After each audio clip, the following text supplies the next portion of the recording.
দোস্ত কি অবস্থা? ভালো ভালো আছো বন্ধু? আছে ভালো। শহরে ব্যবসা বাণিজ্য চলতেছে? আছি কোনো মতে, আছি চাকরি করি, কোনো মতে সমান সমান চলি আর কি।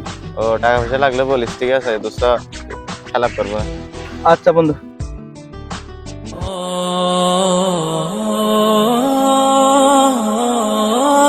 তুই বল তোর কি খবর?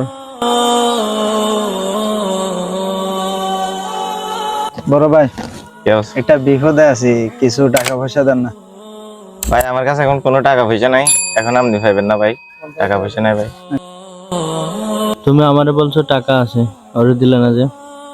ওরে দিয়া লাভ নাই। এইদিকে আমার টাকা দাস না কা? ভাই টাকাগুলো দিব, আমার আর কয়েকদিন সময় দিলাম, টাকাগুলো দিয়ে দিব। কয়েকদিন করে অনেকদিন সময় নিছস। আমার লাফের টাকা লাগবে, লাফের টাকা না হলে আমার মাথা ঠিক থাকে না। 2 দিনের মধ্যে আমার টাকা দিবি। ঠিক আছে, চেষ্টা করবো। চল দোস্ত ওইদিকে যাই কথা বলি। আচ্ছা তুই বল তোর কি খবর? বন্ধু, আমার কিছু টাকা লাগে, টাকা দিস তো, 10,000 খানিক করবে, লাভটাও দিব। মানে তো তোরেই খুঁজতেছি। ঠিক আছে সকালে নিয়ে যাস, কালকে সকালে। কিরে বন্ধু, তুই কি সুদ খাস? এগুলো তো ভালো কাজ না। এগুলো সুদ বলস কেন দোস্ত? এগুলো লাভ বলবি, লাভ। যাই হোক, লাভ বলো সুদ বলো, সুদ মানে সুদ। তুই শহরে থেকে দোস্ত কি করছস?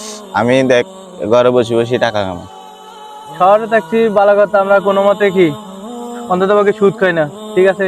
আচ্ছা যাই হোক, তুই সুদ খেয়ে এগুলো দিয়ে কি করবি? আমার স্বপ্ন আছে বিশাল বড় একটা বাড়ি করব। ও তাই?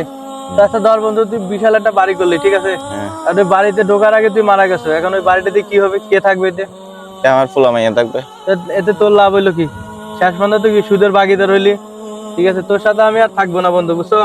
তোর সাথে থাকলে এই সুদের ভাগ আমারও নিতে হবে। একদিন মাটির ভেতরে হবে ঘর, এই দোস্ত দাঁড়া বাঁধ কেন না ঘর।